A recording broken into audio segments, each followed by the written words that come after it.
Yo, yo, yo, welcome back to Creeps and Crimes Podcast. I'm Taylar. I'm Morgan. Happy Thursday. Happy episode 257. Yeah. Who knows? I don't even care. No, that's right. We put it on our notes, so that's right. Yeah, I literally just based off whatever the last number was. One time we probably fucked ourselves and we're probably one off. No, there's no way because I'd check every time we upload. Oh, hey, thanks for uploading YouTube last night. I thought you uploaded YouTube last night. I didn't. So it's so weird. So I fell asleep whenever it was still processing. And I was like, I'll just do it when I get back from work, or I'll do it from my phone. I couldn't figure out how to get in the studio on the app. You have to have a YouTube Studio app. Oh. Another app, of course. That would make sense. And so anyway, I was getting frustrated and I was like starting to like actually record videos of myself on our YouTube account. I was like, this is not right. So when I got home from work, I was like, fuck it, I'll just do it when I get home. When I got home from work, I hit publish and it was like, your video's been published. And I was like, published 16 hours ago. I'm like, oh great, I have it up twice now. Then I couldn't find it anywhere. So you uploaded it to YouTube. And then when I went to go upload the TVBs last night, which there are no thumbnails anywhere inside. I know. Don't. Well, that's why I was like, I'll wait for the thumbnail. And then I was like, oh no, she doesn't even have any. So we're good. Yeah, I'll do. But then I fell later. asleep before it was even. Last night when I was uploading TVBs, I saw it in there and I was like, let me just go ahead and get that out there and publish, because then I realized that for 2 weeks before I had uploaded it, that's the one that crashed my computer. So FYI, about if y'all are wondering like why the hell y'all can't get like I'm not doing the episode releases, because there's been times where I've been like, hey, you need to see a picture in this, and I'm referring to a picture. I haven't even told you this. Canva will not download on my computer right now. No. And I think I figured it out. It was because I had those YouTubes still in my like folder on my desktop. Oh yeah. So I think I figured it out. I think once we get past Thursday, because my computer crashed again today. Damn. Not the time. Not literally not the time. Because guys, me and Morgan, we woke up and we realized that it's fucking September. Like, have y'all looked at the dates on your phones? Because tell me why the fuck September is going to be this weekend? Yeah. Yeah. What happened? Because y'all remember how long January was. Personally, I thought it was never going to end. Ever. June was also like, or was it July? One of the May and June and all of them, they were very like normal. I feel like it was March yesterday. Yeah. I don't know what happened. I have no idea. I have no idea how it's September. We fucked ourselves once again for the 6th year in the row. Yeah, because you guys know. 5th year in a row. Patreon knows specifically, but maybe you guys know a little bit. We were like, oh, we're not going crazy for season 6.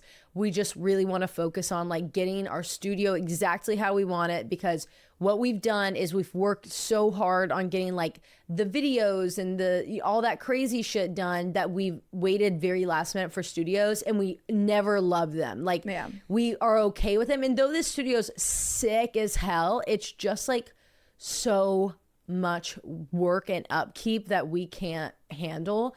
And this year we're changing like the whole studio room, because we were like, maybe it's because this room's too big. We don't even know what to do with it. Yeah. And it's just becoming like a junk collector. It is. I mean, I wish y'all. Actually, I wouldn't even wish that on my worst enemy to have to look at this room, because it's rough. Anyway, so we were like, oh, we got time. It's, only end of July yesterday. Because at the end of July, me and Morgan basically picked everything out for the new studio. No, we literally did. And we scheduled everything out. We were everything like on the ball. We did everything. We reached out to like our photographer. I saw a video this morning on TikTok that said, did you guys know we were in a time slip last night? And it like had some sort of like freaking chart. That makes so much sense. No, that makes so much sense, because it was... Whoa. No, it was yesterday that I ran into David and Kenan, and I was like, hey, let's get this on the books. And that was July, Morgan. Yeah, that's crazy. So where the fuck did August go? Someone tell me. It's not. I'm sure everyone that has kids and has been dealing with to get your kids, you're like, no, August has been the longest month of our lives. Yeah, true. But for some reason, I feel like I blinked. But even Maggie said it today. We had a meeting with our manager, and she was like, what the fuck happened to August? And we were like, no, that's what we are saying. So anyways, me and Morgan realized like today that, oh my God, we've got to reach out. We've got to book these things. We thought, we were like, oh my God, we're not going to have a video. And then we got into a fight. And then, okay, Morgan, tell them about our fight. We got into a fight because I did say LOL. Now it was She put it at the end of a text message. but I was laughing at myself because what happened is I sent 2 ideas that weren't related at the same time, and then I sent a clown emoji, like making fun. And of, I'm in Adderall mode, making fun of us, and I'm working, so I'm Yes. half reading her text, also half reading what I'm even sending. Yes. I'm just firing off ideas. Like, why did I even pick this date? I don't know. I was just in my head. I was trying to say, oh, just look at the calendar. The last weekend of the month is the 28th. Go fucking figure. We're clowns. Like, fuck us. Fuck us. But it didn't come out that way. So then Taylar is like saying something back, and I was like, oh, I was trying to reassure her at first. I was like, no, we'll have, I was like, if we don't have this thing by this time, it's gonna be okay. It like, doesn't matter. I'm not that I had pressed to edit about out it. anyway, and I was like, Yeah. no, I want it there. And then she was like, right, but again, like, it doesn't matter. And I was like, well, I think I'm confused. I think we intertwined my text. I didn't mean for, what did I say, intertwined? I don't know. I didn't mean for them to be intermixed or intertwined. Yeah. LOL. No punctuation, mind you. So I was like, it's all whatever's one good with thought. me. She said, I think I'm just confused. I just didn't want them to, I didn't mean for those to come out as intertwined, LOL. So I'm reading that and I'm like, wait, is she mad that I'm saying I'm not pressed? Like, is she being a bitch to me right now? So I respond, and guys, it took me a minute to respond to this because I was like, I don't want to like be mean, so I was trying to make it sound cool, but then I bruhed her. I was like, I just got Phoebe'd. Because I said, like, no need to LOL me, bruh. Laughing face emoji. With a laughing face emoji. And Enter. But Paragraph. did you notice how there were no punctuation in there? I was You were really I was thinking about really it. careful. I was like, I really need to put a comma here. Well, then I was like, oh, fuck, I need to explain myself. And then I was like, I'm too busy. And then I was like, we're good. We changed the subject. We'll talk about it later. Move on. Just move on from that because that was crazy. That's how mine and Morgan's quote unquote fights Put go. it in the book. So what is that? 3. Officially, well, not really, because the other one was a half fight. And this was also a half fight. So Yeah. technically 2 total. 2 total. The first one was a full-on fight, but it was a drunk fight, so it didn't even count. These last ones were halfsies. But it was so funny because it wasn't even a fight. It was just like, wait, are you mad? No, I'm not reading this. It was a recipe for disaster because Taylor's in focus mode. Got to get this done. I'm don't know what's going on. I'm half reading her text. I'm texting the photographer in the video. I'm half texting back. I'm also talking to this person, and then I have a patient that's 5 minutes ready. Like I got. And she said, "LOL." I was like, "Oh my god, is she mad at me right now?" Logan tried to show her a video. She's like, Logan. Morgan's mad at me. No, Logan came in. He's like, look at this funny video on Twitter. I could not give less of a fuck. He's sitting there playing it in front of my face. And I said, Logan, I think Morgan's mad at me right now. And I really need to check this message before I send it. Because this is before I put bruh in it. Because I was like, does the bruh loosen it up a little? She was trying to keep it young. Like, yeah. She's like, what would my sister say? Am I chopped right now? Okay, with the thumbs up. Like I'm trying to think like so hard. Like what? It was so good. And then we never talked about it until I was just looking at her. We were chatting. I got here at 4:00. Yeah, 4:10. She pulled up. It's 7:30. We did have a meeting. Oh, guys, but what we've done was really productive. It was. You don't want to productive. know how much we walked around with the measuring tape. Yeah. And how much math was done. We did order stuff. We did. We ordered things. We didn't Did we order. We didn't. Yes, I ordered it. Okay, good. Okay, and I then, need it. It was on my account, so it's sent to my email. So I just need to Perfect. forward that. But And then we picked out the order of events in the next few weeks. We picked the schedule. We worked out something that's coming in at the end of September. Mm-hmm. We still just need to get the photos on the photographer video on the book. We have to have the mood board before we can do that, which we don't know what the LED sign. The LED sign. We still have to do that. It's hard to like pick a mood board when you don't have a mood. Yeah. Your mood is stressed. The mood for season 6 is like, we just want to like elevate things because we thought we were elevating with this, but we were going like scholarly, like okay, but Western. We don't know what Season 5 was it was scrapbook for a little bit. We just want to be like very grown. We just need to go back to the basics and literally basics. Like we're we don't need to look like we're in Men in Black. We don't need to look like we're like we don't need to And have I a think million this is pictures going to be a behind good us. shift for us. Like, we're not in the car Yeah, anymore. we're not in the car. Well, I mean, we weren't in the last one, but well, like we were in a cabin in the middle of the woods. That's But, really like- dramatic. but like I think this is going to be a good like a shift. Yes. That we need. We need to like ground ourselves. And that's kind of what this is, just like grounding. Like we're just But leveling. like grown. Yeah, just like We sitting are into who we 27 are. years old. And we've been doing this since we were early 20s. yeah. So like time to be big girls. We have got to be big girls. And big girls don't have 3 different themes going on at once. Season 5. No, they cough, don't. cough. They are cool, calm, and collected. Cool as cucumbers. Cool as cucumbers. And it's actually going to be really cool because we're kind of like combining everything that grew Creeps and Crimes into Yes. one. So And we're not it'll saying be- that this is like the final, but it kind of But what we're like Yeah. meshing everything that this we've is done. kind of like we're finally settling into it. Like we don't feel the need to like we finally found our footing in who we are. And that was kind of like the story of Creeps and Crimes. It's like we were in our 20s, we went through all of our 20s trying to figure out what the fuck we wanted and who we were and what we were going to end up being. And I feel Didn't like, know we were getting sentimental with this today. but it is kind of like that because we're kind of going to go and like, you know how we had our like, think about all of our living rooms and all the places that we've lived. I had one at one point that was completely pink when we lived with Logan and all the different colors and all the things. And you had the bees in the wall and the, you know what I mean? Yeah. And like, Lots. remember the couch that went on forever, the Sisterhood of the Traveling Couch. Yeah. Like there, and then before that we had the college apartment living room. And so like, this is kind of, I mean, and that's what this is like the living rooms. And you know, when you get older, like think about how many times that your parents have renovated their living rooms, like once every 10 fucking years, if that. Right. If that. And maybe that's because there was like hole worn in the fucking couch. Right. We had no choice but to get it. So we're kind of like finding our living room, our adult living room that we don't have to change every single Should we year. do like Watch us change it in season 7. watch us actually go like full like what our parents did back in Oh, you want the Tuscany? Tuscany vibe. Wait, remember Give that- us the remember that leather rug I chairs showed with you? the studs, the rug. rug. We want We need grapes, a fucking wine grapes. bottle with light up grapes. Honestly, that would be really vibing.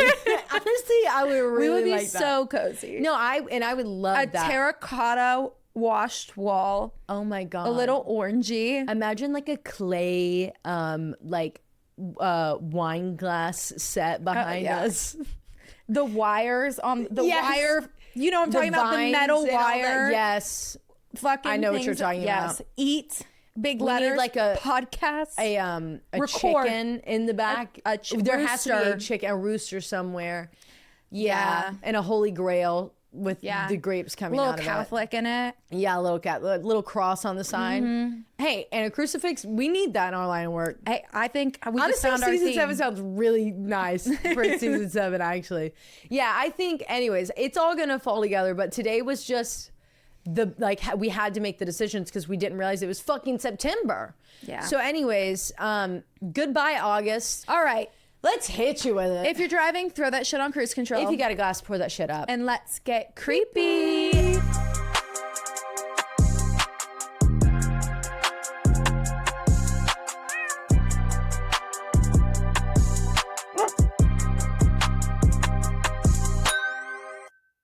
Okay, so today I have a story that I actually really thought for the longest that I've covered it, but I don't. Well, I know I haven't because I never found That's it. so funny. I thought I covered the case that I'm covering today. And so it's a picture mystery. When you look at it today, you're kind of like, what's the big fucking deal? Like, why is that a mystery? Like, clearly that's explainable. However, it is one picture mystery that has had people baffled and down rabbit holes for the last 50 years. And this is the mystery of the Solway Spaceman. Okay, I've never heard of this. See, I've seen it. When you look up this picture, you'll be like, I've seen it. We've talked about it. Okay. And I think we have, but I think we talked about it. You'll see later on. Briefly. Okay. In like a different section. I think we brought it up. Okay. On May 23rd, 1964, a firefighter named Jim Templeton took his wife Annie and their young daughter Elizabeth out for a family day near the Berg Marsh. This was just outside of the small town of Carlisle in northern England, and this area overlooked the Solway Firth, which is a large estuary that separates England from Scotland. So an estuary is, I had to look this up, but it's like inland waters that are like saltwater. So it's like coming from the ocean. Okay, basically. got you. Now, this wasn't a park that had like picnic benches and crowds of families, but the Burgh Marsh is more like open countryside. It's very desolate. It's very quiet. Technically, it is public land, but it wasn't the kind of place that people would like flock to on a Sunday afternoon. So like, it's not, you go there, it's like a fucking field that you would see near the ocean. It's technically a park, but like it's also not. It's a lot more nature-esque. It's marshlands, it's grassy plains, it has wildflowers, etc. And on a good day, you might see a few fishermen along the water or a farmer passing through. But otherwise, it was isolated, and that was part of its charm. On May 23rd, it was a beautiful day to go to the Burgh Marsh. The weather was perfect. The grass was peak spring green. There was the perfect amount of like soft spring wind. You know what I mean by that? Like just like a cool breeze, but like gentle. It's soft. Yeah. And you can like, the leaves are so fresh that they're crispy because they just grew on. So like you hear them a lot better. And the green is just so vibrant. I love that. For the Templetons, this was perfect for family photo day. Elizabeth was playing in the grass, picking wildflowers. She had your typical 1960s girl haircut, aka the bowl bob. Oh, hell yeah, girly. She wore a beautiful Sunday's best dress that was green with this like floral, semi-floral print all over it. It was collared. It had the short puffy sleeves. And when Jim Templeton lifted his camera for the first shot of his daughter that day, there was nothing unusual about this scene. There was no strangers. There was nobody passing by. It was just the quiet marshland that stretched out to where you could see for miles in every direction. Jim later said that it was the ideal spot for a photo, not because it was dramatic, but because it was empty. The backdrop was very clean. It was uncluttered. It had nothing to distract from his daughter, meaning she would be the focal point of his picture. Right. No buildings, no trees crowding in, no other children running across the frame, just endless sky and land. And importantly, Jim was certain about one thing. There was nobody else behind her. Can't stress that enough. As a matter of fact, there was nobody there at all besides the family, him, his daughter, his wife, and then two people who were sitting in their car. He believes, he kept calling it something else, but I think it was knitting. I looked up a translation. I didn't write it down, but I think the two women in the car were knitting, and they were at least a few football fields away, and they had saw them on their way in or out. I forget. So when he clicked the shutter for that first picture, he was capturing exactly what he saw.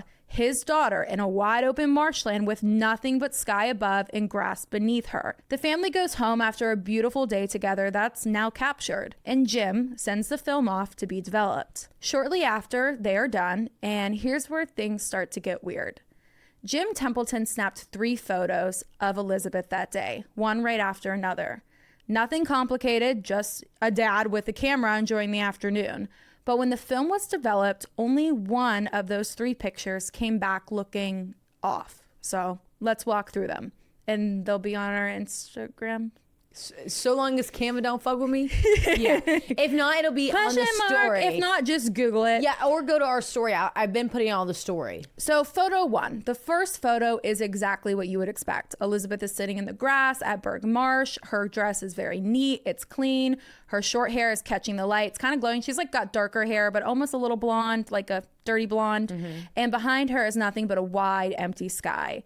It's a kind of like simple photo that any parent would blow the fuck up and put it in their Tuscan. Oh yeah, in the Tuscan kitchen. Tuscan kitchen, framed in a gold art antique frame. Too. And importantly, there is nobody behind her. No hikers, no strangers, no figures at all. Just Elizabeth in the marsh. Photo 2.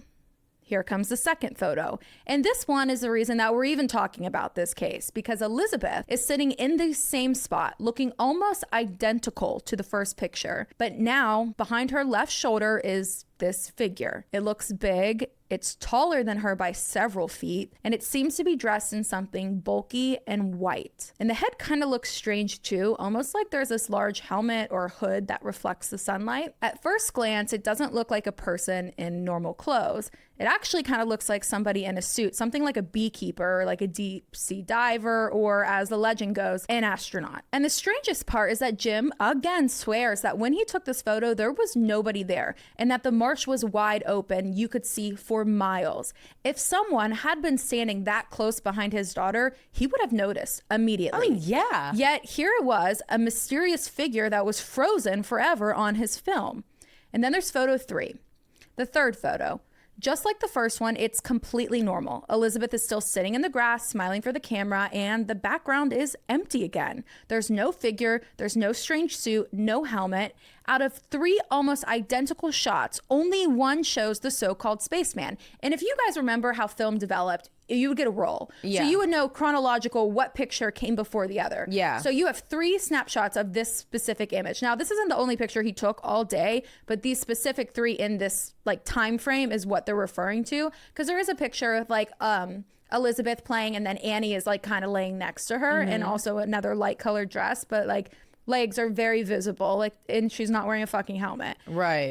But so you can see on the film that like this is photo 1, photo 2, photo 3. So that's how he's getting that chronological order. Out of the 3 almost identical shots, only one shows this so-called spaceman, and that's what made the whole thing so unsettling. If the figure had appeared in all of them, then people would just argue that, okay, some random person just walked by, you must have just forgot about it. But if it had appeared in none of them, then Jim would have just forgotten about it. But the fact that it popped up in only one photo between 2 completely ordinary ones gave the impression of something sudden and maybe unexplainable. Yeah. Almost like this thing just stepped into reality long enough to be captured on film and then just slipped back out. Obviously, this was a little fucking concerning. However, when Jim first saw the developed photos, he didn't think alien or spaceman. His first thought was, oh, fuck, my film is ruined. Right. My film must have been Like ruined. something got fucked up here. Maybe it was a reflection or a flaw in the processing or something that went wrong at the film lab. But when he looked closer, he realized that the figure had real depth, had detail, and it surely didn't look like a smudge or a blur. Yeah, because that it looks like a doesn't. person. Even the shadows, like under the arms, like line up with the shadows on the ground. Still, he needed to rule it out. So he was a little curious, a little uneasy, but he showed the photos to his friends and his family, and none of them could really explain it either. So he took the film back to Kodak, the company that developed it. Technicians there examined the negatives very carefully and told Jim that the image was not the result of any processing error or film damage. In other words, whatever was in the picture, it had been there when the shutter clicked. He knew this was a long shot, but maybe the police would recognize this outfit. Like, he was trying to make sense of the situation by it. Like, he was desperate. He was like, what the? I don't remember this. Like, am I losing my mind or what the fuck? So he reaches out to the police to see if they had any, maybe potentially any strange calls about men appearing out of thin air that day. And the police, local police, were equally stumped. They see the photo and they agree that the photo did not look faked, but they couldn't explain the figure in the background either. At first, the story was pretty small. Like I said, he shared it with his friends who then passed them around, and then other friends found it, and nobody could explain the figure. And because the marshland was so isolated, Jim knew that he hadn't simply missed another family wandering by. Word of mouth carried the photo into the local community, and before long, the local paper picked up the story. And that's when everything changed. The media gave the figure its now famous nickname, the Solway Spaceman. To the average person flipping through a newspaper in the early 1960s, it really did look like something out of science fiction. Like, you have to remember, this is a time that like space travel is so fucking new. So if you were to see that, you'd be like, time traveler. Time traveler. Today right we here. see that, we're like, why is there a beekeeper? Why is there an astronaut there? A beekeeper with a Lululemon long sleeve with a hood on the back. Literally. Shirt on. Like, what? Why is the beekeeper in Lululemon there? Right. Is what we would think. But you know, here's another thing I noticed too, is under the end of her bowl on her, like if her left, looking at her, my right, where her neck meets the collar of her dress, you can see like either the edge of a boot or something. Yeah. Right there. Like a foot. It's the same white as the suit is. Yeah. So Her this dress is so pretty. Yeah, I know. It's a great picture and she's gorgeous, and like the color and it's beautiful. Like, yeah. And what a good area. But and then there's this fucking creepy ass beekeeper, spaceman thing. And they're right. It doesn't look like an anomaly. It looks like a person.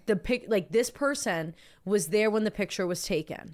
Like, this is like, think of like when you go on vacation with your family and you just try to find some sort of dune to take a family beach picture in. Yeah. And you're like, okay, no one's here. This is perfect. This is great. You snap one picture. Great. You snap 3 in a row. And then in the middle one, there's this random person behind you, but they're not in the first or second. or they're not in the first or third, and they were all taken within 30 seconds of each other. So how's that happen? Right, and it's like I was looking through the fucking camera when I took this picture, and no one was there. I would have been like, hold on, there's a person behind you. When I was immediately only searching for a deserted dune area to take And not to mention the fact that back then, it's not like it was with the camera where you could just delete and take like 15 more and delete the one where the person's in the background. It was expensive. You're not going to take that picture of someone. And he was an amateur photographer. Like he was just getting into this, but like he knew what he was doing. Well, yeah, and it's expensive to get it developed. So I'm not going to take a fucking picture of that I'm going to get rid of either way because there's someone growing out of my side of my daughter's head. Right, exactly. Just a year earlier, we had the first person in space. NASA was making headlines. Astronauts were becoming these celebrities. So when readers saw this blurry figure in a bulky white suit with this helmet standing behind a child, the nickname practically wrote itself, the Spaceman. And the public ate it the fuck up. This wasn't just a cute story about a dad taking photos. This was potential proof, maybe evidence. People said and thought that maybe we're not alone. Jim himself was caught off guard by how quickly the photo went viral, or as viral as things could in the 1960s. In interviews years later, he said that he never expected the photo to leave his small town, let alone circle the globe. But newspapers everywhere, from the UK even to Australia, were printing it, each one feeding some sort of speculation. Was it a ghost? Was it an alien? Is that a time traveler caught by accident on a camera? But then it got weirder and weirder, and Jim started receiving letters from all over the world. Some people claiming that it was a spirit, others suggesting that Elizabeth had powers she wasn't aware of, or maybe Jim was psychic and he was projecting that. But the weirdest part of the entire story was the day that Jim received a knock on his front door. Standing on the other side of the door were two men, dressed in dark suits, driving what later would be described by Jim as a government vehicle. They introduced themselves as coming from the government and told him that they needed to discuss his photograph. According to Jim, these two men asked to be taken to the spot where the image was taken and referred to each other and introduced themselves only as numbers, specifically number 9 and number 11. Oh, hell no. Jim agreed, and the men then insisted that he drive them back to the marsh and show them the exact spot that the photo had been taken. So the three of them rode out together to the I think I called it something else, the Berg Marsh. Sorry.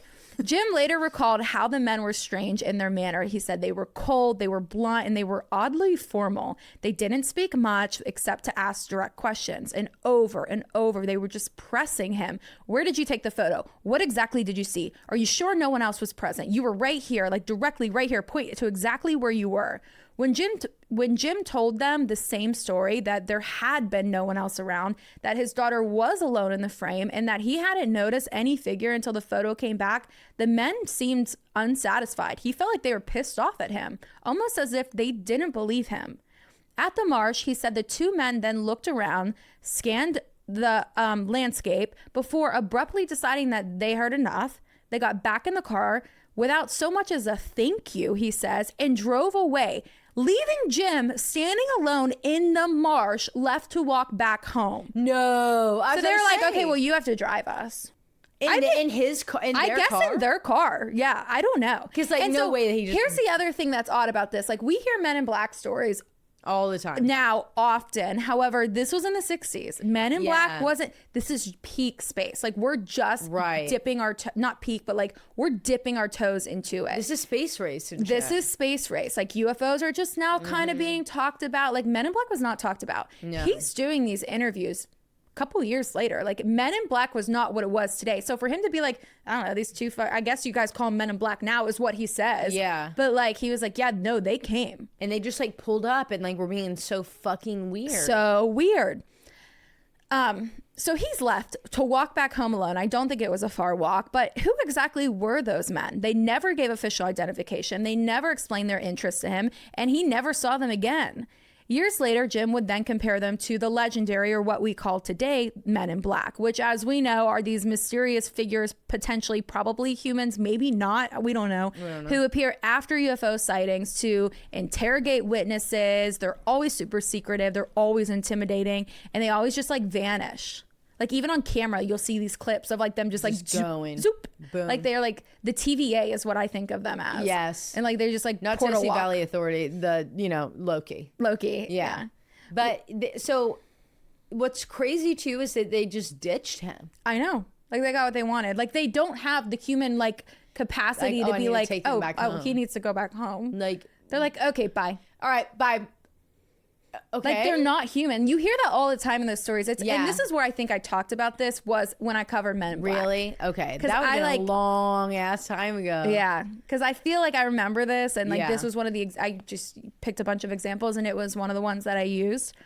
Okay. So later on, however, Jim is convinced that those weren't real government agents and said, quote, "It looks like a leg pull to me. I'm sure the men were not security agents." So he also thinks that maybe these are just like some like freak stalkers that like saw the picture, want to know more, pretended to be these like government officials and just pulled up to his house and then just ditched him. Like some obsessed people. Yeah, exactly. The first theory that hit the rumor mill was actually a military theory. At the time, Jim Templeton snapped the photos of his daughter. The Berg Marsh sat not too far from a Royal Ordnance Factory, or the RAF, at Cumbria. And even closer to RAF Spadeadam, which was a remote military site used for testing rockets and missiles. The 1960s were the height of the Cold War. Britain was working on its own missile program, including the Blue Streak rocket, which was tested in this very region.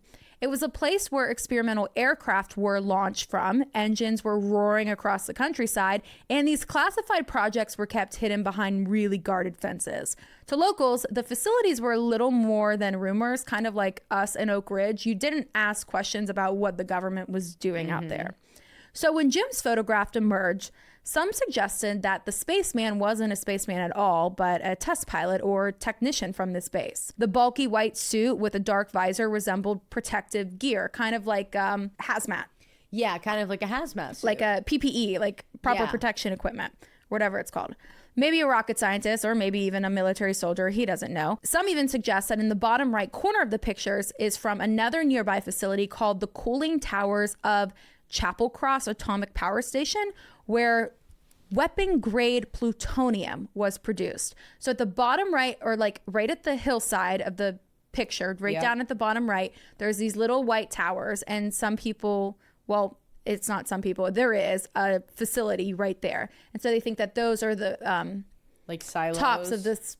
What are those smoke tower things? Yeah, you see bellows, in like, you know what I'm talking about. But this only raised more questions than it did answers. If military men had somehow been standing behind Elizabeth on that open march, then how had Jim, who swore he saw nobody else around, failed to notice him? Like you said, the landscape was wide, it was flat, there was nowhere to hide. And then there's the timing, because just days after the photo was developed, Jim claims that he received another strange message, that a rocket test in Australia, thousands of miles away, had to be aborted because of unexpected, quote, 2 men seen on the launch pad. Those men, he was told, so once this hits mainstream media in Australia, these men who work at this launch pad see his picture of Elizabeth, and they're like, holy fucking shit.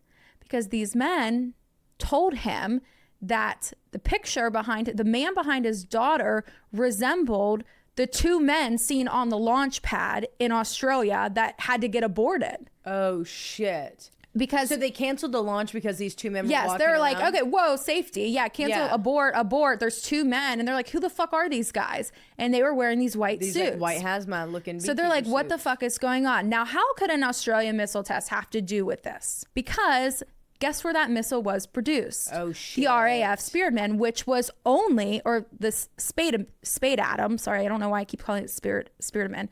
It was built at the RAF, Royal Air Force, Spadeadam, Cumbria, which was just a few miles where the picture of Elizabeth was taken. Oh, fuck. Jim himself recounted this later on, though the story was never confirmed officially by government officials. The theory then continues on that maybe the government had reason to be interested in his picture, not because of aliens, but because it accidentally captured evidence of this classified military activity. It's the Cold War. You're freaking posting globally this picture of a missile test that we're trying to keep undercover over here in England, or where would I say it was? England. Yeah, they're all the same. England. It was, yes. Yeah, over there on that island. So if he had stumbled upon some test pilot or some new experimental suit, they would have wanted him to shut the fuck up pretty quickly. Literally. However, a man named Dr. Clark, who's a UFOologist, actually got a hold of that aborted missile test black and white footage from Australia. Ooh. And he found it in a local library of some sort, like a public library. He said that what he saw looked like a triangle of light, not people, and that there was no photographic record of a sighting of two men that existed. So he kind of debunked that. He was like, there was something there that they aborted it. However, maybe it just wasn't on camera. Like the people there saw the two men down on the launch pad. Crazy. Couple other popular theories. Many believe that it is literally just his wife, Annie. They suggest that the figure's white suit could easily have been Annie's light colored dress, and that the dark helmet visor might simply have been her hair, which was dark. It was bobbed, kind of like her daughter's, and maybe it was just being blown by the wind. And the odd proportions would be explained by overexposure from the bright sunlight. However, when I see overexposure, I wouldn't see a sky as blue as that. Overexposure would turn that sky white. Well, you can see the clouds. That's why it's not overexposure. Exactly. So I'm that's no fucking genius, but I know about but we use Visco a lot. We know how to take a good picture. We know how to fucking use exposure. And how dare they say that's Annie? Yeah. That is not Annie. In 2014, there was a photo analyst who revisited the case and leaned pretty heavily on this explanation, pointing out that the camera Jim used was a Kodak SLR, which could have easily created the effect of Annie looking like a bulky, quote, otherworldly figure if she had stepped into the frame when Jim was focused on Elizabeth, kind of like my stars and moon picture. Like it kind of just, do you know what I mean? Like it captured her in two places at once, making her look bulky, I guess. I don't know. It's the simplest answer for sure, but it doesn't quite account for why Jim always insisted that that's not true. Annie had been standing behind him at the time, not in front of the camera. He wanted a clear shot. It was a beautiful picture of their daughter. Right. So he's like, Annie, step back. And it's not like she's the husband and would accidentally stumble upon the back of the photo. Like ours would. She's over his shoulder taking this. She's saying, come here, honey, look right here.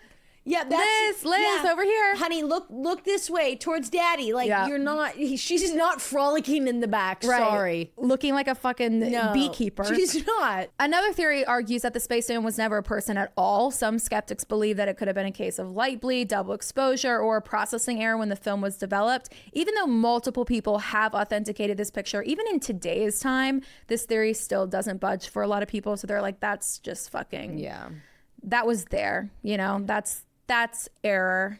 Yeah, like no, camera that's just error. a cheap way out. Some historians suggest that the whole case might have more to do with the era than the photo itself, because like we said, the early 1960s were buzzing with space race, fever, Cold War paranoia, and the fascination with UFOs. Everything and anything was space related. In 2014, a team of photo analysts that also included Dr. David Clark, who was a UFOologist, declared that they solved it and the case was closed. And their verdict was that the figure was almost certainly Jim's wife, Annie, accidentally captured in the background.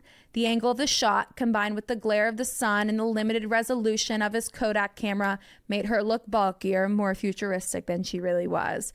To skeptics, that's the end of it, which it was just a trick of perspective, a family member in the wrong place at the wrong time, and then a story that spiraled out of control. But here's the thing.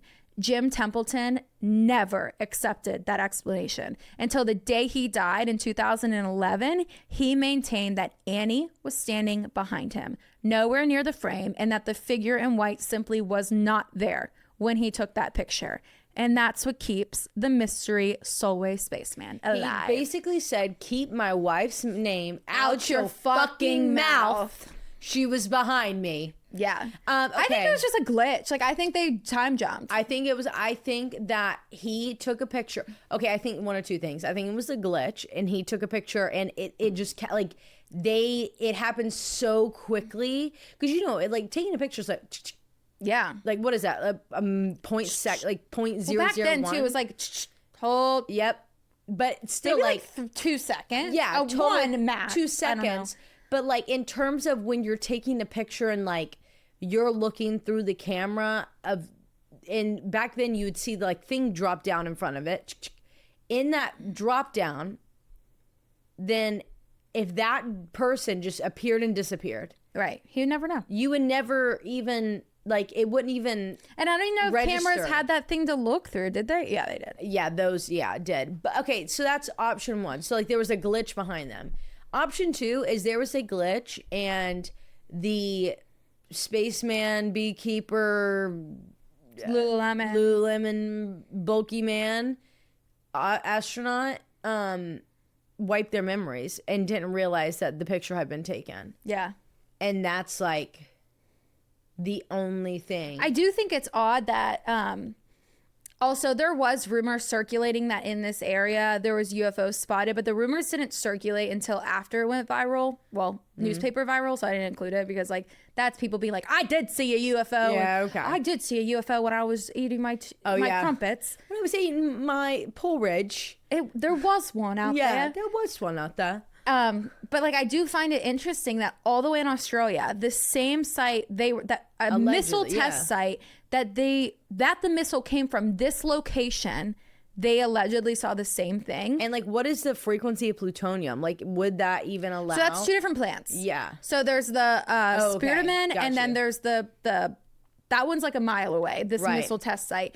And then this plutonium, the military grade weapon one, that one was just like over the hill. And the missile test site, like they're probably going to be using uranium, like things that, you know, we know that they used when. Yeah. But the Australia missile was built right where Annie was. And 2 weeks later, they had the people saw it on the news. They're like, oh, imagine those workers. They're like, that's the guys that ruined our test. And launch. if it wasn't caught on camera on the other location. Oh, and another thing is that, you know, at these locations, think about, I mean, it's only the 60s. It's not like it was that, like, in the timeline of everything. I mean, think about the fact that they created radar, like, hidden on radar planes and shit during World War II. Yeah.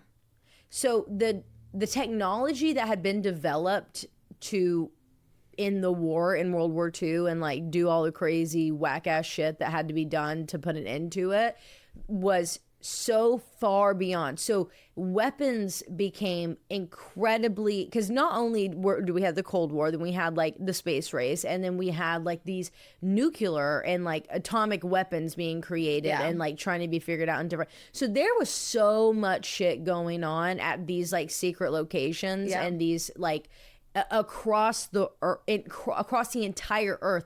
I mean, the US was dropping like hundreds of nukes daily, testing them just in Arizona. Yep. So whatever the fuck they must have been doing in this really desolate, isolated place. Yeah. Where, and don't forget, like, we've got NATO at this point, and like so much shit's going down. Yeah.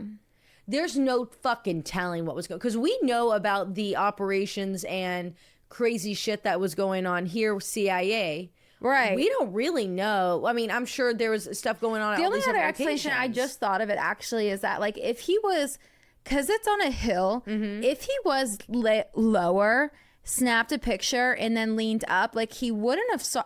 Annie could have been, or Elizabeth could have been perfectly situated to where when he got down, he didn't see that guy. And then that guy just like walked forward over the hill. But his wife is behind him. Oh yeah, she would have saw him. She would have seen him. And they said that there was no one around. And this is like, look at the picture, guys. It's a fucking open prairie. He gets really pissed off about this kid. He's like, I don't know what to tell you guys. There was nobody there. I have no idea what to explain it. But like a lot of people, they'll go and they have like, there's like whole blog sites where they will rip apart this photograph. They'll do different kinds of negatives to see what they can see, and like they'll like do the circles and like point, and they're like, look here, and I'm like, I see nothing, and they're like, it's right there. Well, but yeah, I saw the circled ones, but like this is what it does. Let me tell you my like thing to tell me that this is a legitimate, like, something that was in the photo at the time is you cannot fake in a good way, guys. There is not an easy way. Trust me and Morgan have tried. Do you know how many pieces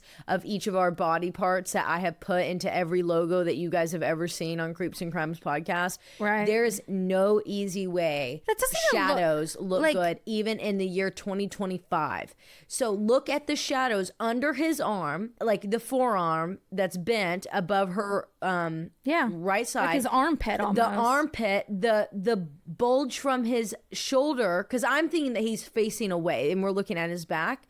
This is okay. Here's a picture with Annie. That's what she's wearing. This is not Annie in the picture. Her arms are literally out. No, that person has sleeves. This is not, and a hood on the back.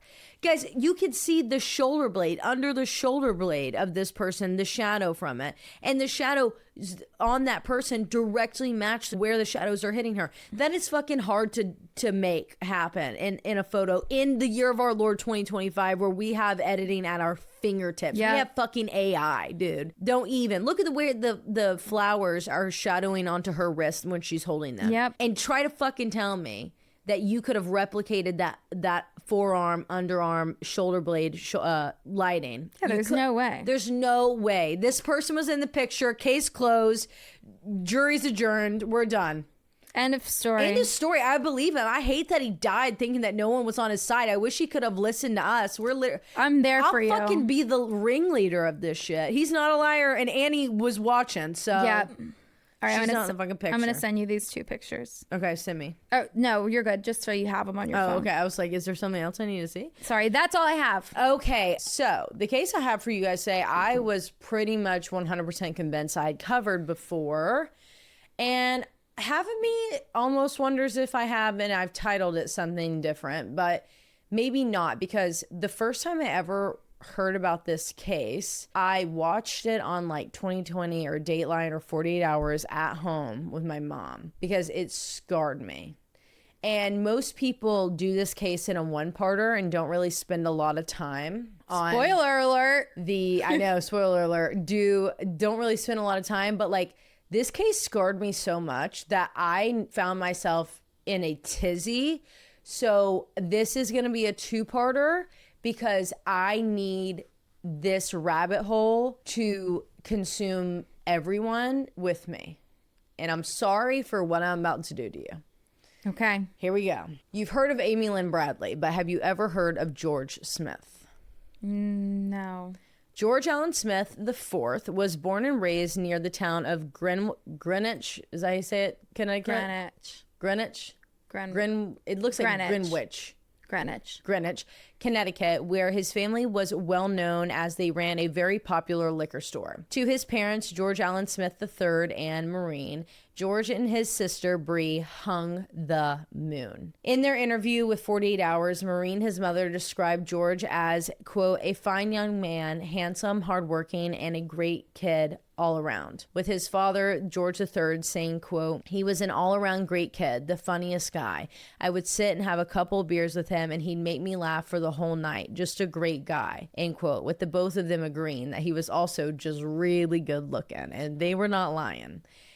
Also, like, his parents are so cute. His mom's like from the UK somewhere. She's got like an English, British, UK accent.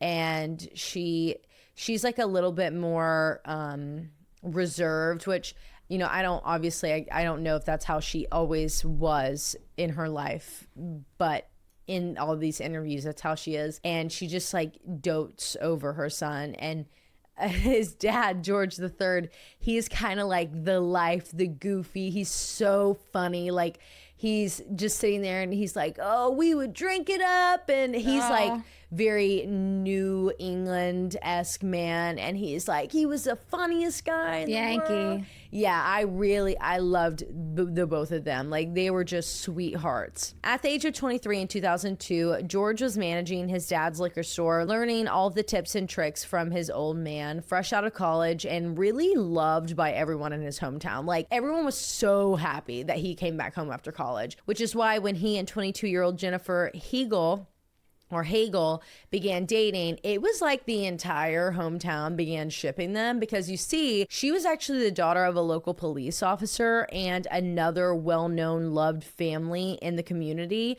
with aspirations of becoming a teacher with her passion for children. Jennifer and George were a match made in heaven, with George's mother, Maureen, describing Jennifer as having a dynamic personality. Just like George, Jennifer was fun-loving, adventurous. She loved to travel and had a want to see the world, and was also really, really, really pretty. So like, they were gorgeous together. And after 2 years, George actually proposed to Jennifer while vacationing in Aruba. with the sunset behind them on the beach. It was stunning. And a little over a year after that, the two got married at a beautiful Victorian mansion in Newport, Rhode Island on June 25th, 2005. The wedding was stunning, and they had so much fun at this wedding. It was a rager, but still a gorgeous, beautiful wedding. It was filled with so many of their friends, family, and close circles. It was a big wedding. And the next morning, they actually hosted like a giant thank you brunch for all of their guests before they left. Love that. Love that. Love that. Honestly, do that instead of writing me a thank you letter. Like, truly, I would much rather have that happen than having to receive a thank you letter from someone. And personally, I know because I went through the hell of writing the fucking thank you letters and never again. They're horrible. I don't want a gift, in fact. Don't even give me one. Don't even give me anything. Having to write thank you letters? Hell no. They're so horrible because you want to make them like personal. You don't want to be a bitch, you know? Typed out, thank you. Yeah. And I hand wrote like a million and made them so custom. Like, thank you so much for this set of dishes. I can't wait to watch over the years as we eat off of these and our families You're grow. better than me. I gave them to adults in my family, like the older. That's really good. That's what I did. I should have done that. And nobody else. People loved my thank you letters though. People that would be like, thank God she didn't waste fucking Post-it stamps. They on didn't me. get one. At that point in time, I think we spent. Post-its are insane. No. I was tired of mailing. No, shit. having to get the envelopes and to mail them and get the stamps and all the shit was ridiculous. So they have a thank you letter brunch, which fucking sign me up for that. If I would have thought of it, I would have done it because holy shit, that's a great idea. They do their send off from the thank you brunch with their suitcases to go to the airport for their honeymoon. Love that. Chef's kiss. I'm obsessed with every bit of this. So this is where their honeymoon began, at the international airport that George had planned meticulously for them. And it was, I think it was a surprise for her. So like he had this plan. I'd be shitting my pants, right? George had booked them a 12-day Mediterranean cruise that departed from Barcelona, Spain on Wednesday, June 29th, with stops in Greece, France, Turkey, and Italy, along with several other little bitty stops in between, on the Royal Caribbean's International MS Brilliance of the Sea. Wow. George had booked them stateroom 9062 on deck 9, so 9062 on deck 9 with a balcony so that they could see every single stop from the comfort of their bed. Wow. Yeah. Stunning. I mean, George was not fucking around when it came to wanting the best for his brand new wife because he spent over $10,000 on this luxury package. Wow. Yeah. They were living their best lives. Yeah. Yeah. That's a lot of money. That's a lot of money. I mean, a lot of money in 2005, dude. $10K? You're driving down your honeymoon and you just had a wedding at a Victorian mansion? Damn, bro. Like, God, that's a good amount of money. So anyways, this was a dream come true. And the newlyweds were stoked about this. The two of them spent one like in between day in Barcelona exploring before going to the dock on the 29th and loading onto the ship to take off. But right before they boarded, they, you know, like you drop your luggage and stuff at the bottom and then you like have your carry-on or whatever with you and then you walk on. They stopped like right before they walked on and they took a picture together and they're like wrapped in each other's arms and this beautiful big ship is behind them and they're on the dock in Barcelona. And it was just like beautiful picture. They're smiling ear to ear and they're just like wrapped in each other's arms. And by dinner that day, the two had settled into their room, gotten familiar with the ship, probably had a few drinks in that all-inclusive luxury package. They probably had 14 of them. Yeah. And we're getting ready for the evening when the ship left Barcelona. And while at dinner that night, George and Jennifer did the classic honeymooner thing. Like, this is so classic. They met fellow newlywed honeymooners and became besties with them and linked up. And these these were their travel partners. Right. This was Paul and Galina Konitsky. Instantly got along with each other and they decided that they were gonna like kind of be each other's like travel partners when they went to these locations and do all of their excursions together, because like that's someone that you know that you can travel with, someone that can take good pictures for the two of you. Right. And also like they loved drinking together on the boat in the evening, or like going and like meeting up for like lunch or whatever, spending the days at the pool together. Because it's also good, like, you know, before I got married and went on my honeymoon, I was like, why the fuck would anybody want to like be friends with someone on their honeymoon? You have to. Like, I don't know what the rules are. You have to make a friend, because you're like doing these like really fun things when you go on these excursions and like you're at the pool, but you need someone to talk to. Me and Logan still talk to our friends from our honeymoon. Like, we love them so much. Now they become this like little group, right? And they traveled together at their stops in France and Italy, and they were taking tons of photos together and making memories. And it's so funny because Paul and Galena were like, it's funny because they were so American. Like, they were taking so many pictures everywhere they went. They wanted a million pictures where they were going. And he was like, you know, we just don't take pictures like that. Like, that's so American of them.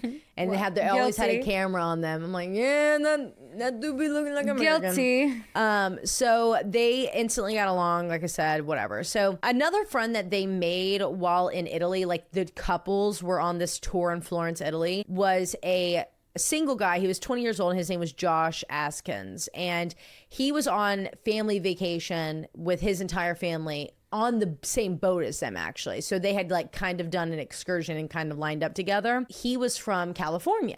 So I don't know if it was because they were like the only two Americans in the group, but they like kind of became buddies with this. And mind you, Josh is 20. Yeah, Josh is 20 and George is 25 at this point. So they were all in their like mid to early 20s and just kind of linked up, and like probably was like, oh my God, another American. And also like Josh was another young guy. And so he was a bachelor like by himself. And of course, like him and George like immediately hit it off. So he just kind of like took him under his wing. And while on the ship, they would party, drink, and make tons of more friends that they would hang out with at the bars or at the casino or wherever, all well into the night, okay? And they did get a few noise complaints from their staterooms. Oh, fuck. Yeah, when they would have friends over. But it was obvious to everyone that Jennifer and George liked to get pretty wasted, and specifically George didn't have the best tolerance. Now, granted, most of the people that they were partying with were European, okay?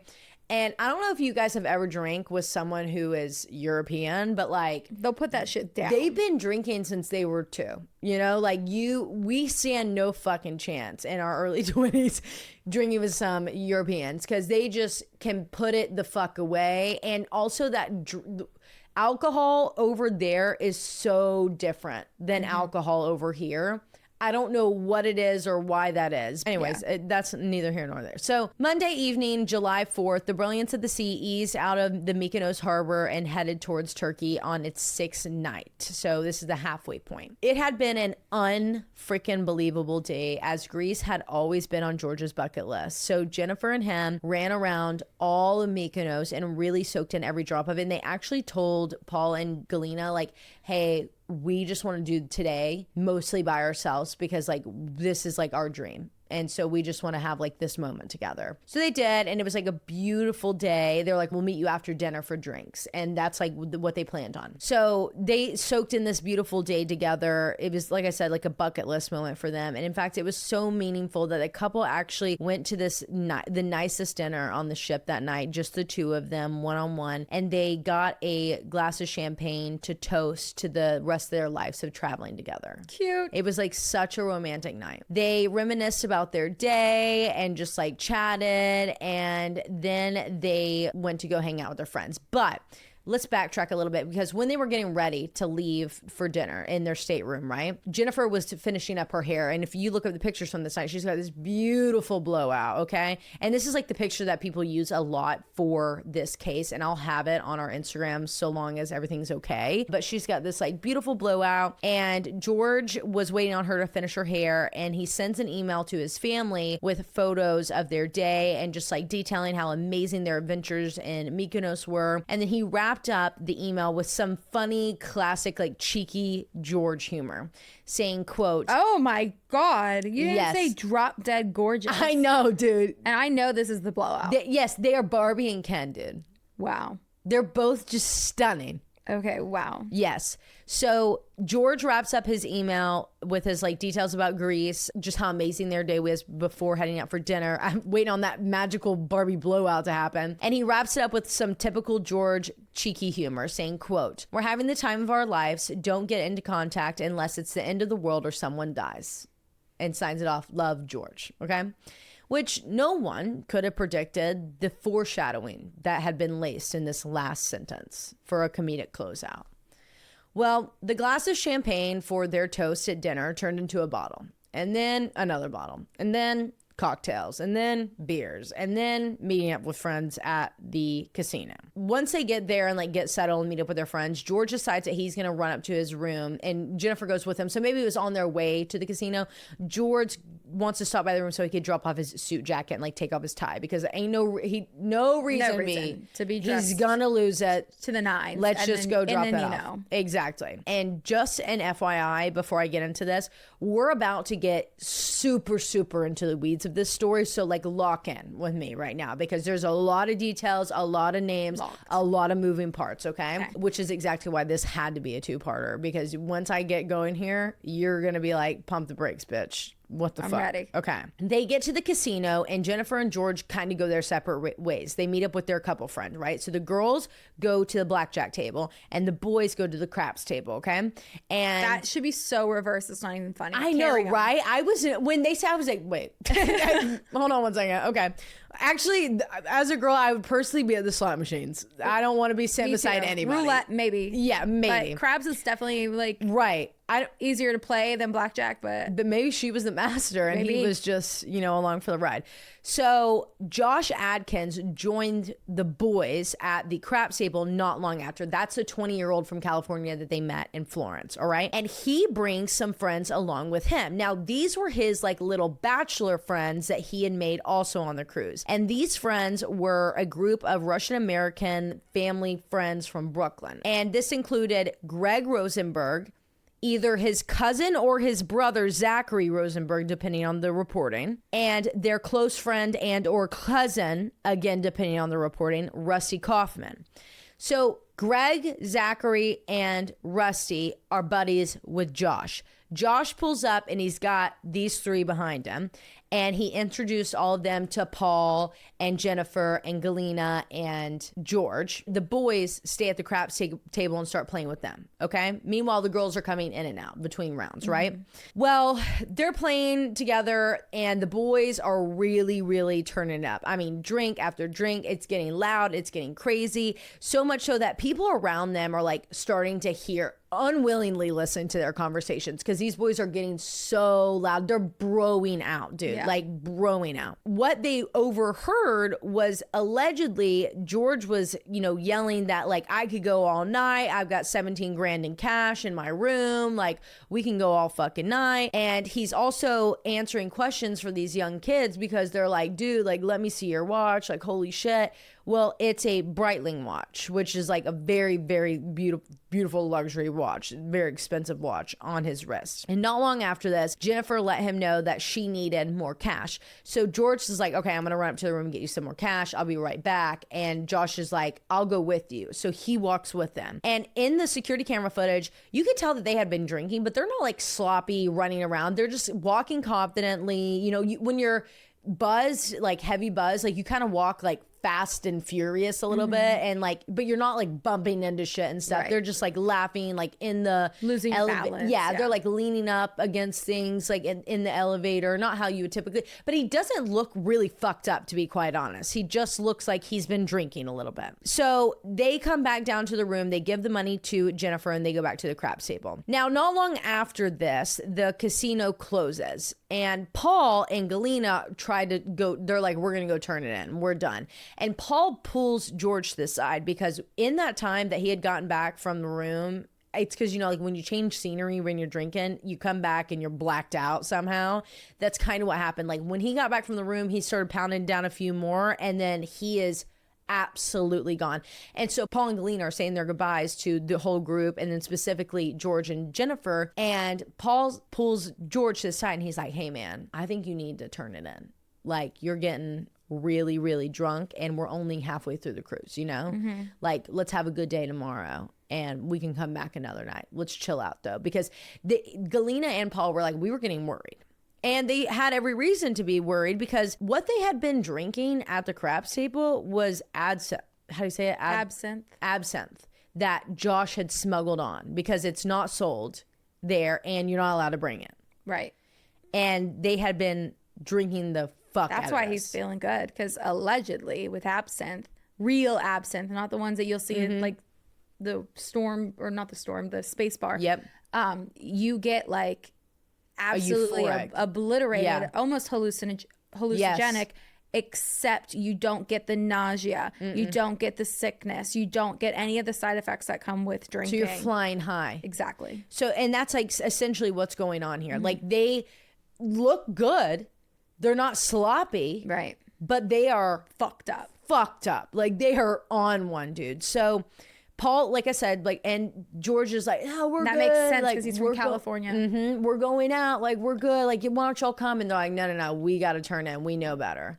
So they go in, they give their hugs, they go away. Well, this group decides that they're going to go to the Star Quest Disco without Paul and Galena. And at this point, it's 2 a.m. So now the early morning hours of July 5th. And in the group, we have the 3 guys from Brooklyn. So the cousin, brother, friends, Zachary, Greg, and Rusty. We have Josh from California with the absinthe, I can never say the name of.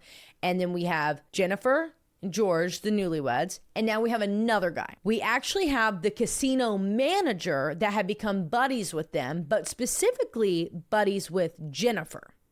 And his name is Lloyd. They all get a table at the club, and they're all drinking more and more of the absinthe.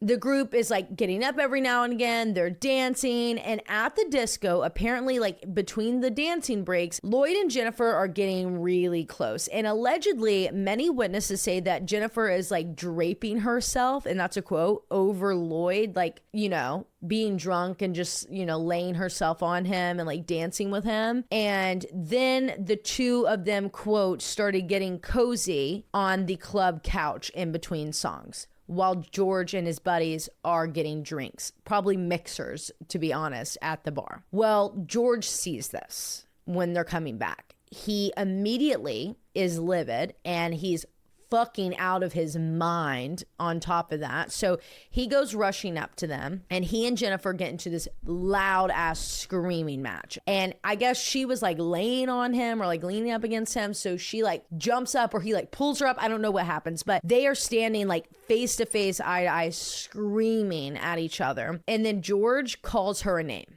Some said that they heard him call her a hussy. Other people said, that it was a bitch. I don't know which would piss me off more.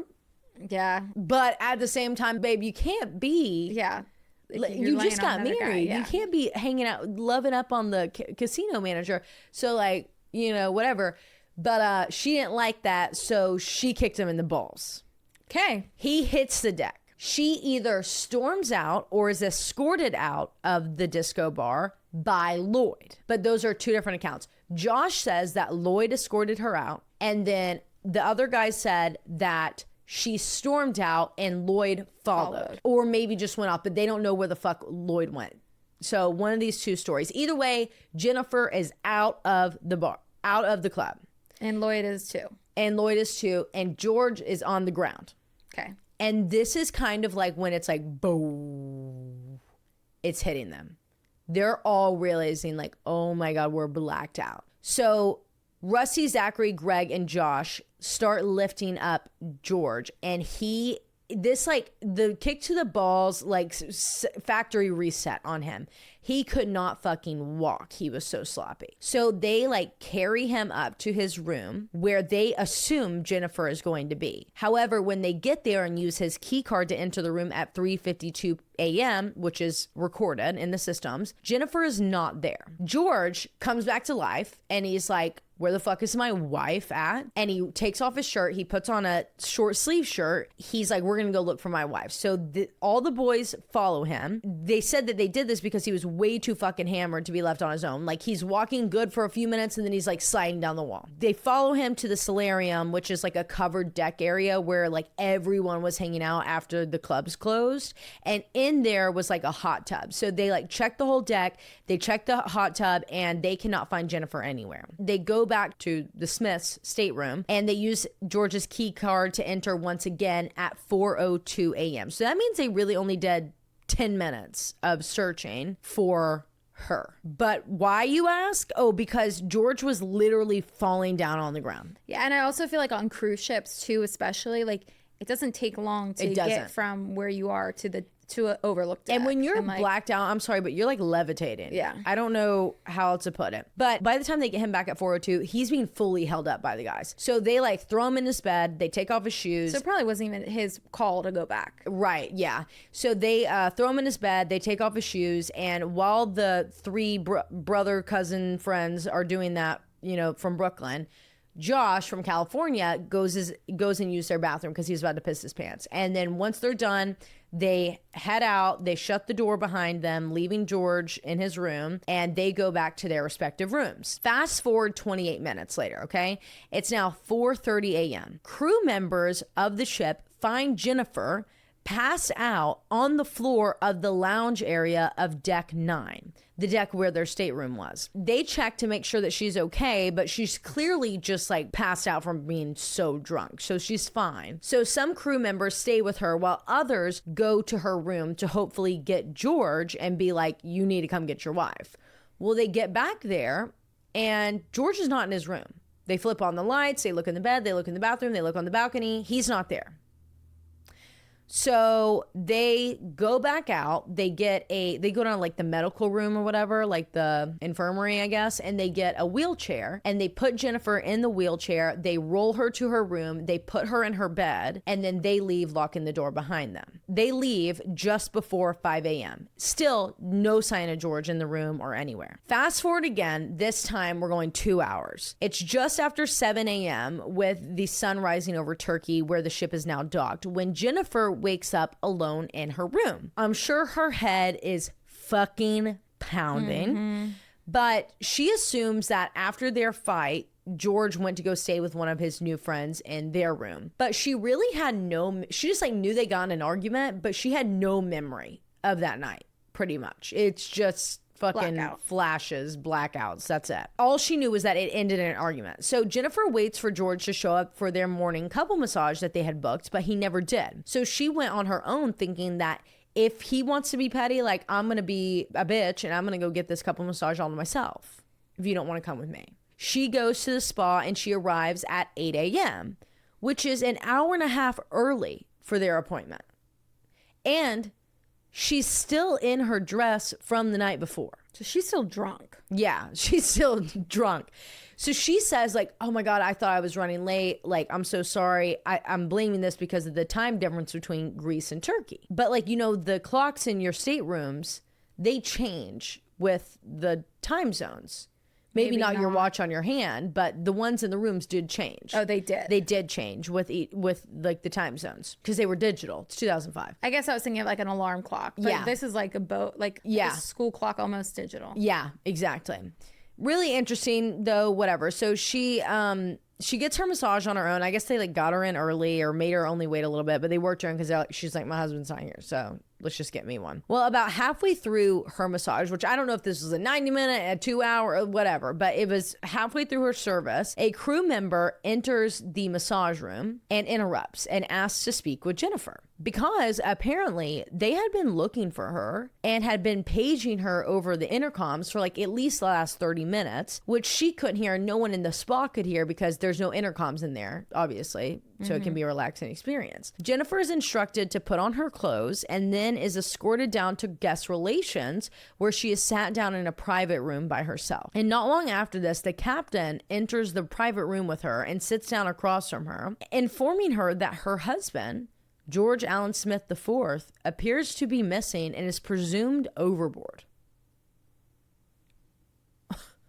What? Who reported him missing? Because she didn't. Right. So what do you mean? As she's in this, and I guess there was like windows in this private room, she sees like Josh walking in, the 20-year-old from California, and like maybe the 3 other guys from Brooklyn. But like she sees their friends that they had been hanging out with the night before, like coming in and out with different crew members. So she's like, what the fuck is going on? Immediately, she starts physically shaking, okay? Like her body is reacting to this. And also on top of that, the hangover shakes, I can't even imagine. Right. Like her adrenaline is all that she has left in her. She is in total shock, and she's becoming more and more and more hysterical with every single word that the captain spoke, because to her this was unbelievable. This made no sense. They got in an argument. He went to one of his friends' rooms and she was asleep in her room. She didn't even know how the fuck she got there. You see, Jennifer learns that at 7 a.m. that morning, so the same time that she had woken up in her cabin by herself, a 16-year-old girl on the cruise who was like on the same side of the boat as them and either like just a few columns over or a few rows over. So like, you know, up or down. However way. This 16-year-old girl wakes up at that same time and she rushes out to her balcony because it was a beautiful sunrise over the city. So she wanted to get some pictures of it. So she's taking some pictures, and something catches her eye beneath her. It's this like metal canopy that hangs over the lifeboats. And she sees something that looks like this big red stain, like a rust stain, almost like sitting on top of it. So I guess she uses her camera to like zoom in on it, and she realizes that it's a blood stain and it's not even dried yet. Like it's pretty fresh looking, and there's a bloody handprint beside it. What the fuck? So she runs into her room. She wakes up her parents. Her parents call for help, and the ship personnel immediately begin investigating. So they basically look up directly above this canopy that's bloodied, and they go to each of the rooms, knocking on all the doors. And that's how they get to George and Jennifer's room. And it was the only one that was completely empty. So they go over the intercom looking for the couples, trying to get them. And they finally get a call from the spa saying like, hey, we have Jennifer with us right now, but we don't have George. They were supposed to have a couples massage. She came early and she's by herself. We don't have George. So they start calling out for George over and over again and reaching out to his friends, which I guess they learned from the casino manager, Lloyd or whatever. Probably, yeah. And we're pulling security camera like immediately to start tracking him. They realize that they cannot locate George. So they go into his room and start looking to see like if they could figure out where he was. But the only thing that they could find were several pieces of evidence that suggested George was missing and that foul play was involved. Oh, shit. Which is where we are going to pick up in part 2. I have so many questions. I know. That was told so well. Wow. Here is the picture that the girl took of the canopy. I don't know if I can put this on socials so you guys can look it up. Oh, yeah. We'll get banned for that. Yeah, we're not going to be able to put this on socials. Is that a piece of like tissue? No, dude. It's a piece of clotted blood. But like there's imprints in it. And I don't know where the handprint is necessarily. I think I see like a palm print. Right there. Mm-hmm. But there's we are definitely not gonna be able to put this on social. So you just need to Google it. I did see that if you want to see it. It's name. A bit morbid, and trigger warning if you want to see it. But there is a lot to this case, and that picture that I'm not going to be able to put on Instagram is what is seared into my mind from when I first saw this case. That's crazy. So when I was when I was like researching this case, I was like, wait, I've never heard of this. Sorry. Yes, sir. Royal Caribbean. So whose like authority is this? Well, like it's in international waters and it's an international Royal Caribbean. So I don't know. We'll get into that in part 2. Well, that's like where we talk about like the jurisdiction problems when you have a cruise ship. Yeah. And then you have a citizen crazy. From. Especially because like when you see, well, like not when you see, but well, like, the FBI is involved because it's international. Right. So yeah. But like in the past, like those that have departed from Miami, they departed from the United States. Mm-hmm. Therefore, a lot of it was United States authority. Yeah. So like, I don't know. But this departed from happen? Barcelona. That's crazy. Barcelona. Oh my God, there's too many drinks, too many drunks to ever get a timeline right in this. Oh yes, and well, it's all on security camera footage. Oh, true. Yeah, everything is on security camera footage all over this place. But the last time he is picked up is walking out of the casino. Yeah. That's But interesting. it was all over the casino. Interesting. I have a theory for that, Allegedly. but I don't even know the rest of the case. So Yeah, we'll have to get into it. Guys, let me know if I've covered this or if I'm thinking, you have not. You're just is on there a cruise another kick. is there another cruise case I've covered Yes. where there was a stain like that? No, but there was another cruise case. Well, not Amy Lynn Bradley. Right. You just did one, I thought. Like a month ago. No. No, Did I'm pretty sure. The one that I'm thinking of, I would have covered like early on, so early on. See, I've never heard this. I swear you just covered Or have I just been cruise. talking about Amy Lynn Bradley so much? Maybe that's what I'm thinking of. Because everyone's been talking about it. Anyways, that is, I know that I had to prep you for this being a part 2 because genuinely, I need you guys to look into what I'm going to be looking into, because I feel like there's not, for this to be such a wild ass case, like there really isn't that much coverage on it. Yeah, I've never heard of it. Yeah, there really isn't. I mean, it just scarred me when I was younger because of that picture of the blood. Yeah, I've never heard of it.